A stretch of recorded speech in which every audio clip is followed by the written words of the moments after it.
Kamusta kayong lahat dyan? Ako, katapos ng labas, so nagsampay ako.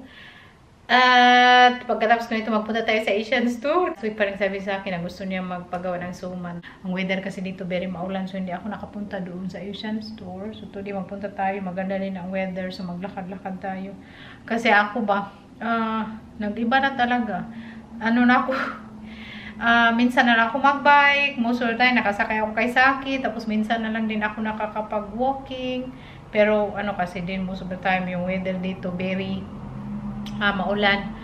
So may order ako na parang belt sa tiyan.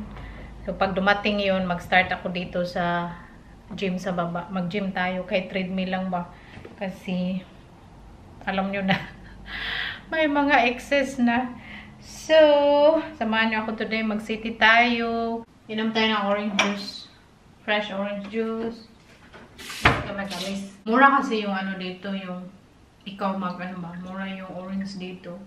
Pero galing Spain. Tapos, press mo lang. Ikaw nang mag-squeeze. Ito yung plastic lang naman. Pero may mga automatic din. Pero, mas madali lang naman gawin. Binili ko lang to 1 euro yung pang-squeeze. And then, you get fresh orange juice. Ito yung gawa ko na vlog gagabi. Ito siya sa ref overnight. So, lagyan ko dito ng konting kaya ipatubuin ko na naman ulit. Very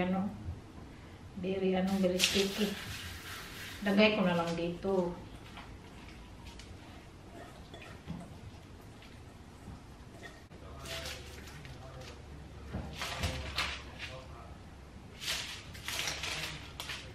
Lagyan ko ng paper para hindi na maglinis ako Lace na tayo. Ito yung suit natin. Very comfy kayo. Magbalik tayo at mamili. Lagi produce yung budbud. Ay, Diyos ko yung budbud niya. Yung bike ay. Matagal ko nang hindi nagamit yung bike natin. Yung bike ko, ako lang naglagay nito noon. Nilagyan ko lang ganyan para pag may kunti akong dala, puno. Sana hindi plahan ko yung ating bike ay. Ano na ba, sa matagal nang hindi ginagamit. Parang yung niya, hindi na siya para maluwagan. Buang naman tayo nito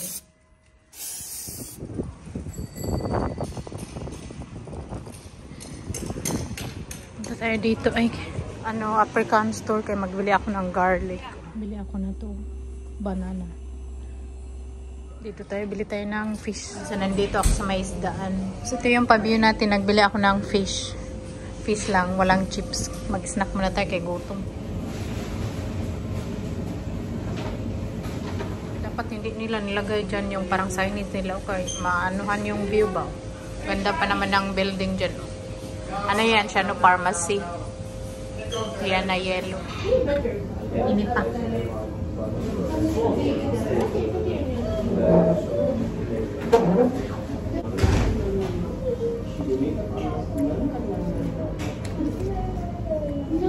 Punta ako dyan kaya magpabili sa akin ng purple na siya, parang unitap sa atin ba. Wala silang sweet potato. Mamili na tayo. Maghanap tayo ng dahon kaya magbudbud. Bili din tayo ng coconut milk kay yan ang binibili ko, coconut milk kay pure siya. So pag magawa ka ng budbud dito, magasto ba? Lang ng bahay. On time talaga ako dumating kay umulan na naman. Kaya dumilim-dilim. Di Saki, pagdating ko, wala na kay naglakad siya kasama yung best friend. Ganyan yan si Saki, no. Makaka-relax din siya pag maglakad. Pagkatapos ng trabaho kasi nakaupo lang siya. Tapos, kaharap sa computer. Pabayaan ko yun siya kung anong gawin niya. Kaya pinabayaan man din niya ako kung anong gawin ko. Lalo na pag mag-alis ako, mapunta ako ng cloningan or mag-ano-ano. Ganyan kami ni Saki. Ano lang ba? Chill, cool lang. Basta, importante, alam namin yung isa't isa. Tama tayo sa Asian store, binigay nila sa akin to. Ano to siya? Parang sa atin, yung panglagay sa manok. Nakalimutan ko. Yung panglagay sa manok ba pag magtula. Tapos, binigay nila kay, yung iba parang sira na, tingnan nyo. So, ito parang okay pa naman. So, sabi ko, sige, dalhin ko. Kaya, masarap to siya ilagay sa curry. Anuhan ko yan mamaya. isiparit ko yung parang hindi na talaga madamit ba yung nadugta na. Tayo makapag-suman. Yung suman is budbud po yun sa Bisaya. So hindi tayo si Saki, tumawag siya sa akin kung nakabili ba ako ng pang-ingredients sa suman. Sabi ko, hindi ako nagbili ng dahon, kaya yung dahon nila very luma. Sure ako yung iba doon, mga gisi ba. So, minsan kasi pag magawa ako ng budbud, magbili ako ng twice, dahon kasi sira. So, hindi mo na ako mabili. Ito na lang binili ko, coconut milk. Tapos, 1 kilo na pilit, yung sticky rice. So, nagbili at tayo. At nagbili ako nito yung palm sugar. Kasi kung para pag gusto kong magbiko na lang. Kaya wala mang dahon. Baka next time may dahon silang maganda. Pachamba-chamba lang ba? Nabili ako nito yung banana. Yung banana dito. Kaya wala mang banana saba. Pag mag-crave ka ng banana, ito na lang. Ayun, pasok man tayo doon sa sapatusan. Nakabili tayo ng sandal. So, ito na yung isuot natin. Kay ang ganda din. Very comfy. Very comfy talaga siya ilakad. Pag ganito talaga na style ng mga sandal na may dito. Parang ganito dito. Mabaga. Comfy siya ilakad. Kulay niya gold, silver, something like that. Sakto lang talaga sa akin at very comfy. So, masuot ko pa pag mag-disco tayo. Mag-disco tayo today. Pag magsuot ka talagang heel, no? Yung mga bagtak mo. Diyos. Ang saya ako kay. Very cute talaga siya tingnan. So, ang ganda-ganda talaga niya. Char. Ako lang nagaganda, no?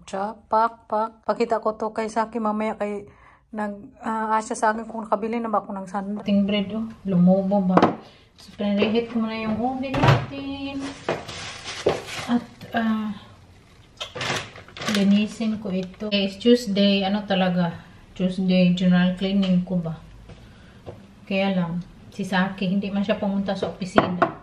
Lang ako ng silig-siling ng konti.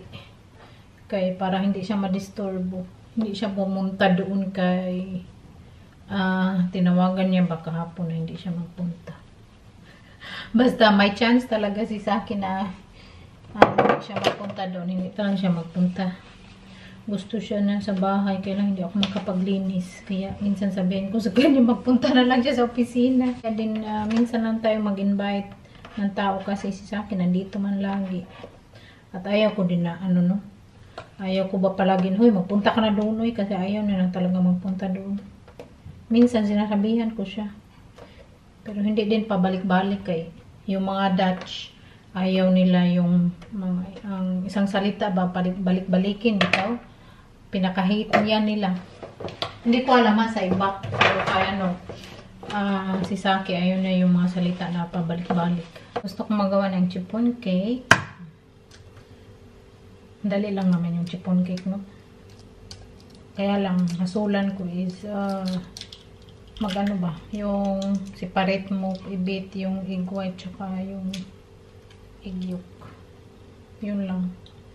Kung nasa Pinas ako, hindi na ako mag-bake ng chiffon cake. Magbili na lang. Kay mura man.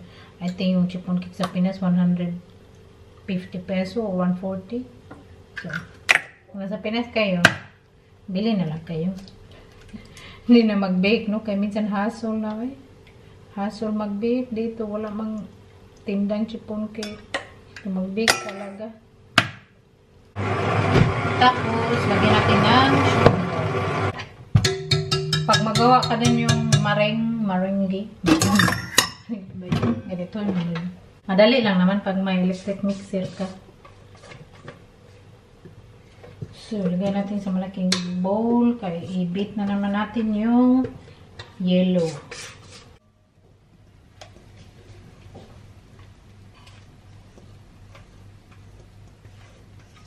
Ito na yung aming bread. Looks so pretty. Ciabatta bread. Kaya flat siya. Ako na ang sauce sa aming lasagna. Kaya yung lasagna na ginawa ko gabi, lang siya basic. So,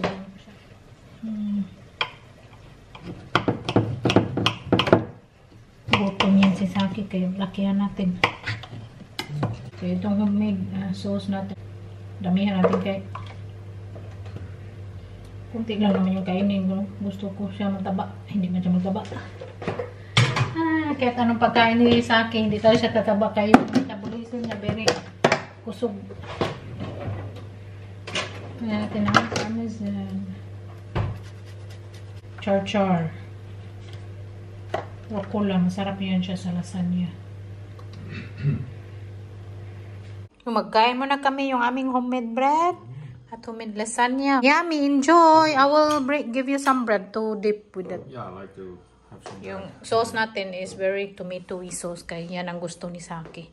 No, you like tomato-y? Yeah, I like everything. You're always excited to eat my food.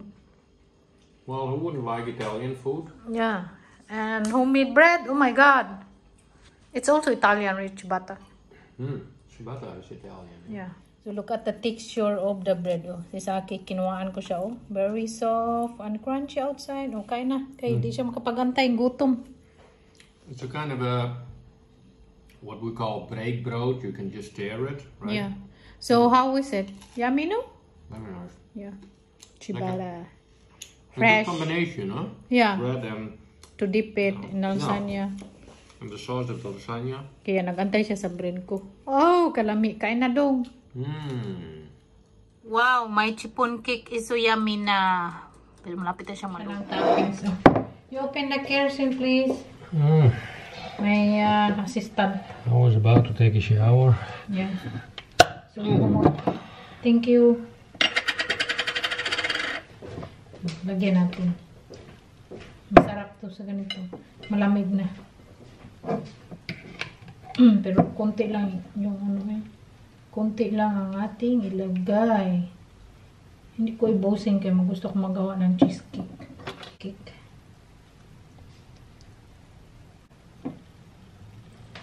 Tapos ilagay natin yung cream. Whipped cream.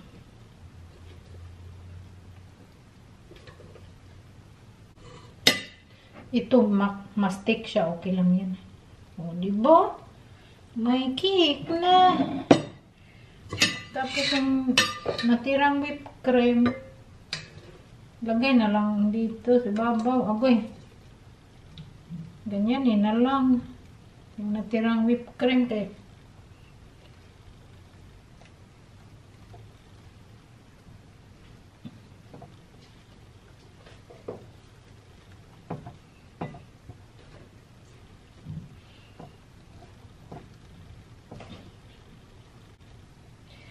So, thank you so much for watching, everyone. At sana nag-enjoy kayo.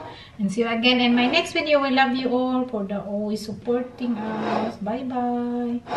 Doy-doy.